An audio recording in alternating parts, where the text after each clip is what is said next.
There's a staff member on your team who used to be on fire, and by that I mean they were they were on fire. They were spot on.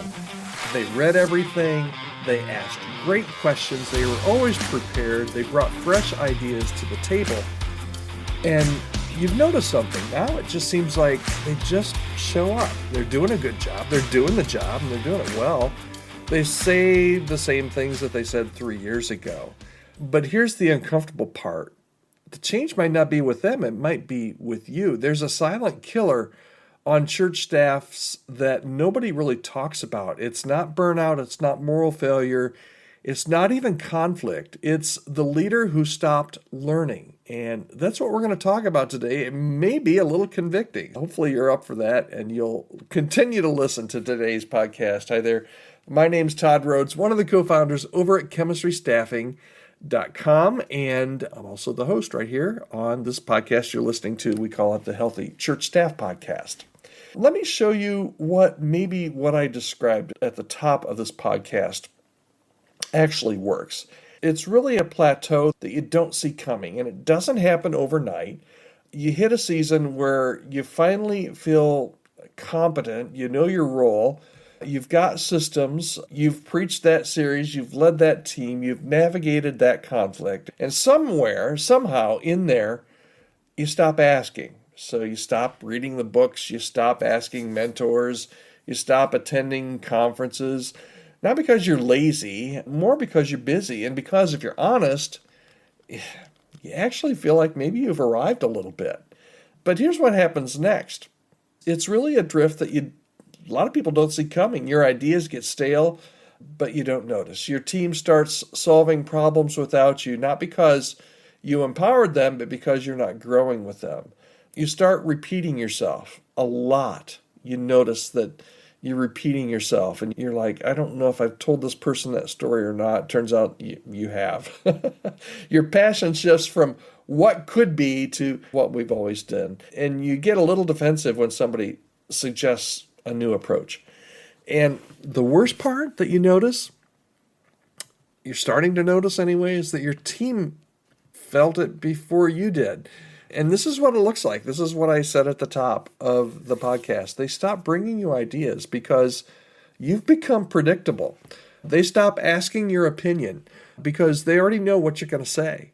They stop being that staff person on fire, not because they're not on fire personally, but they're just responding to how you're leading. Now, listen, this isn't about being a bad leader or a lazy pastor. That's not what I'm telling you today. You didn't get here because you stopped caring. You got here because you got maybe a little bit comfortable. And comfort is the enemy of growth. So, what do you do about it? Todd, help me. What do I do? If you've drifted, here's the good news. You can come back. You can come back pretty quickly and pretty easily, but it starts with one question, and here it is. What's the last thing I learned that actually changed how I lead?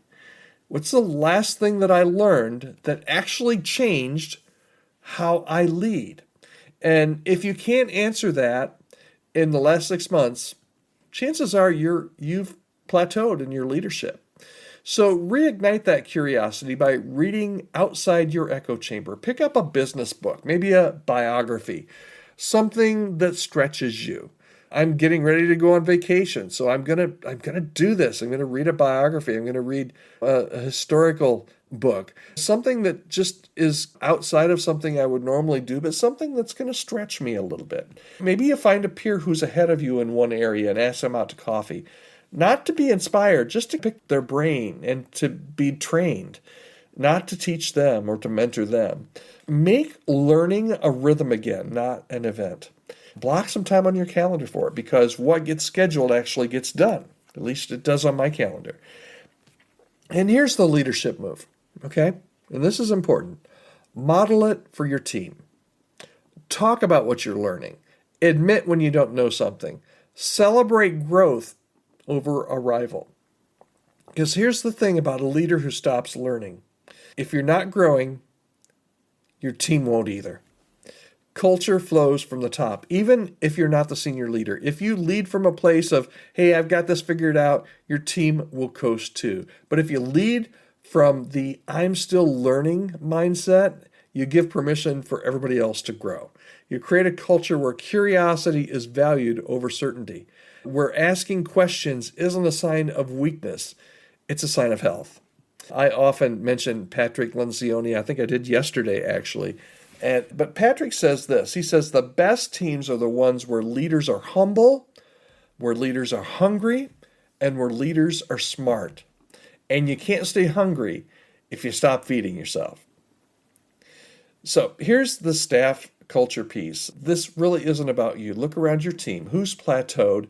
Who used to be sharp but now feels like they're just going through the motions? Don't shame them. Invite them. Ask them, hey, what's something you've been wanting to learn? And then offer to cover the cost. Maybe it's a course. Maybe it's a book. Maybe it's a coaching session. Give them a half day to invest in that growth, not just in productivity. Because when your team stops learning, guess what? They stop leading too. And when they stop leading, your church stops moving. So here's the bottom line for today. If you stop learning, you start leading from memory instead of vision. If you can walk away with that today, then I think we will have accomplished something here on the podcast for you and for your leadership and for your team. Remember, growth isn't optional for leaders. It's really the oxygen that fuels us. And the best news is that it's never too late to start again. So maybe you're in this phase today. Try taking some time, putting some time on your calendar, determining exactly what you need to do that will stimulate your learning, because that will make you a better leader, and it'll make you a better leader, and it'll make your team better as well. Thanks for listening. I hope this has helped, and if it has, I hope you'll share it with somebody on your team. We're in this together, and in our work at Chemistry Staffing, we work with churches and job seekers every day, and there's not one of them that is, we always say, every church, every person that we work with is special. They're unique, and they're valuable. God has called you to what you're doing, and we're in this with you. And if there's any way that we can help you, reach out to me. podcast@chemistrystaffing.com is the email address, podcast@chemistrystaffing.com. All right, that's it for today. We'll be right back here again tomorrow for another episode. Hope you'll join me on the Healthy Church Staff Podcast. Have a great day.